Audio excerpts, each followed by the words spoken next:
રાજકોટના જંગલેશ્વર ડિમોલિશન દરમિયાન પાણી અને મંડપના ખર્ચનો વિવાદ સામે આવ્યો, જે અંગે હવે ઉમિયાજી મંડપના સંચાલક શૈલેષ ઉર્ફે પિન્ટુ દેસાઈએ મીડિયા સમક્ષ સ્પષ્ટતા કરી કે દેસાઈએ જણાવ્યું કે 2023ના રેટ કોન્ટ્રાક્ટ મુજબ પાણીની બોટલનો ભાવ ₹8 નક્કી કરાયો, જે મુજબ બિલ રજૂ કરાયું. તેણે સ્પષ્ટ કર્યું કે તેઓ બજારમાંથી સસ્તા દરે બોટલો ખરીદી પૂરી પાડતા હતા. વધુમાં તેમણે જણાવ્યું કે ઓગસ્ટ 2025માં કોન્ટ્રાક્ટ પૂર્ણ થયો હોવા છતાં નવી એજન્સીની નિમણૂક ન થતાં કામગીરી ચાલુ રાખવી પડી. હાલ નવા કોન્ટ્રાક્ટમાં બોટલોનો ભાવ ₹4.50 છે. સંચાલકે આ બિલની ચૂકવણી થઈ ચૂકી હોવાનો દાવો કર્યો છે.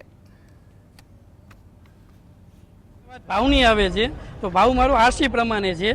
2023માં મારું ટેન્ડર પાસ થયું ત્યારે અમારો જે આરસી ભાવ હતો પાણીમાં એ લગભગ 200 ml ₹8 મારો ભાવ છે. એ પ્રમાણે જ અમે કામ કરેલું છે. બજારમાં ક્યાં ભાવે મળતી હોય આપણે ક્યાં ભાવે આપીએ છીએ?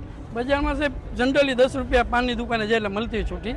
જતાં પણ જે ભાવ કંપનીમાંથી આપણે લેતા હોય એ ₹3, ₹4, ઘણા ₹2માં આપતા હોય જેવી હરીફાઈ જેવી કંપની.